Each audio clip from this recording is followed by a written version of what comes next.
Hello guys, New Apple Times here, welcome to a new video, and today we are going to compare the iPhone 13 Pro Max to the iPhone 8 Plus and see if it's worth an upgrade.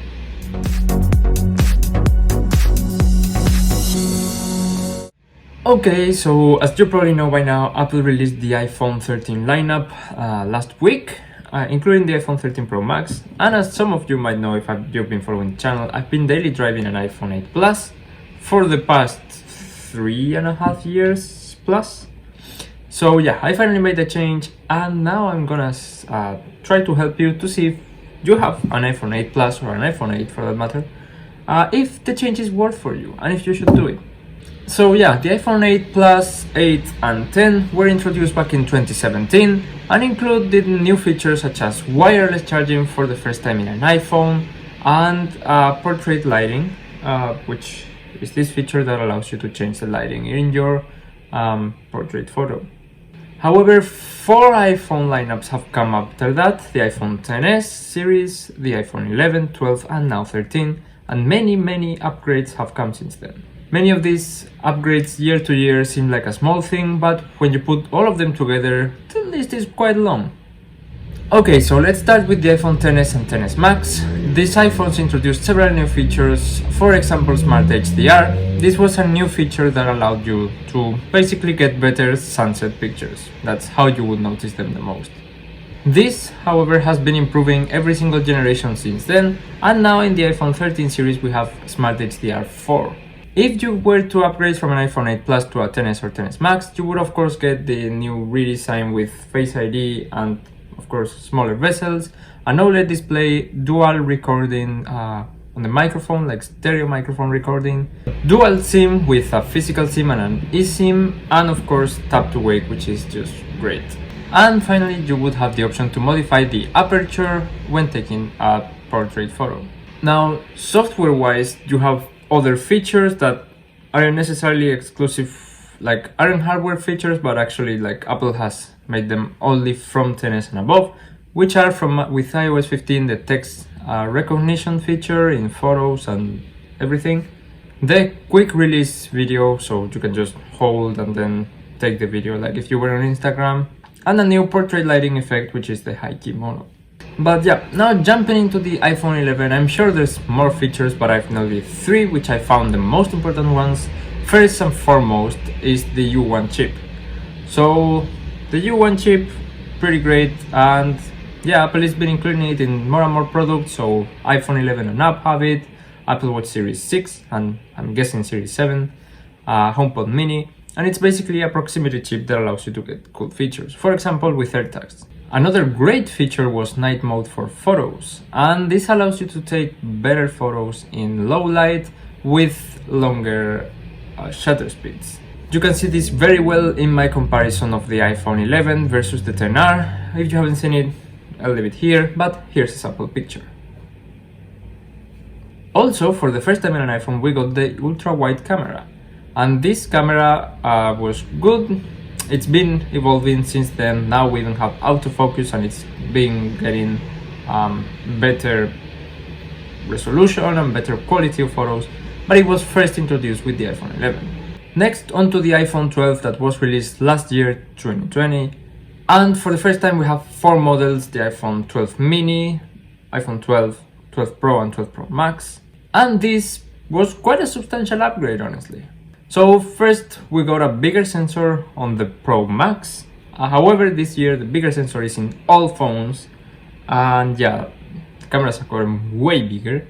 Then we got ceramic shield that was a stronger glass for the screen. We got 5G for the first time, though ultra wide still today remains exclusive of the US, so if you're watching this outside the US as I am, sorry. We also got LiDAR sensors on the iPhone for capturing depth data and for low light portraits. And for those Pro iPhones we had Apple Pro RAW, which is basically shooting in RAW with the iPhone, which is great. So that gives you way more flexibility when editing the photos. And last but definitely not least, one of the most innovative things I've seen in a phone for the longest time is MagSafe. MagSafe is this new ecosystem for iPhone accessories that just works with magnets at the back of the iPhone. You just take the things, like this MagSafe leather wallet that I'm having a lot of trouble with. I will make a video about it. And also you have cases, chargers, car mounts, tripods, anything. But yeah, and now on to the iPhone 13 and everything new that this iPhone brought.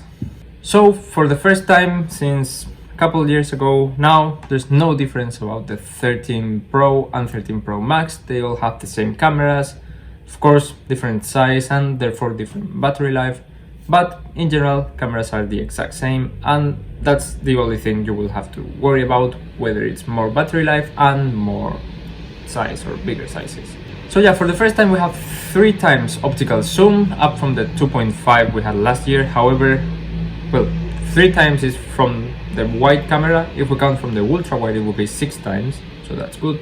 Then we of course have improved low light photos with bigger sensors and smaller speeds and everything.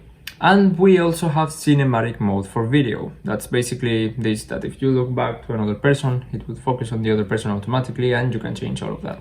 We also had the A15 Bionic. Of course, all of these phones have been including their own processor, but this one has the A15 Bionic, which is the most advanced iPhone chip ever and chip in a smartphone.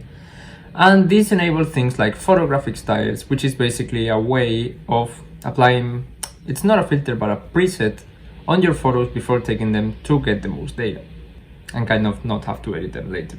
Then we have Pro Motion. That's one thing it's been in the iPad since 2017 actually, and I've had that iPad ever since then, and I didn't really notice it, but now I notice it right away with the iPhone. It's very, very, very responsive in the animations and of course video and everything.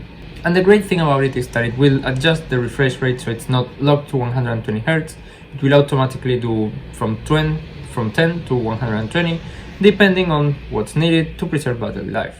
Speaking of battery life, the iPhone 13 Pro Max has the longest battery life ever in a smartphone. I will do a video just on it because I think it's wonderful. But just so you have an idea, I have 29% left and I haven't charged it since today, like yesterday morning. So insane, unheard of for me in an iPhone. Then for the first time we have dual eSIM possibilities, so you can have 2 SIMs and none of them be physical. And macro photography, that's pretty good because it's using the ultra wide camera, so you get very good resolution and results, not like some Android smartphones that have like a crappy 2 megapixel sensor just for that. So yeah, that's very good. Okay, so having gone through all these features, there are quite a lot of features, and yeah, if you have an iPhone 8 Plus, you probably have it for 3-4 years. And if you use it every day since then, you really got your money's worth. But yeah, I would say that if you have the money and are looking to upgrade to a new iPhone, definitely go for it. You might say, yeah, but the iPhone 14 is gonna be even better. Yes, but every single iPhone is gonna be even better than the previous one. That's the whole point of it. So if you just keep waiting for the next iPhone because it's gonna be better, you'll never get an iPhone. So yeah, I'd just say go get one. If you were on the line of getting one, just get it. 13 Pro or 13 Pro Max doesn't really matter because they have the same cameras and the same everything, same features. So it just comes down to actual size you want. But do bear in mind that iPhone 13 Pro Max, just because of physics, will have a slightly better battery life. But yeah, that's gonna be everything for this video. Feel free to ask me about my experience if you have any questions. Also stay tuned for the review, which will be coming soon. And yeah, subscribe for more Apple related content coming every week. Thumbs up if you like the video, and comment below with your favorite features, and also if there's some feature that you know was introduced in one of these iPhones and I missed. But yeah, thank you very much for watching, and see you in the next one. Bye.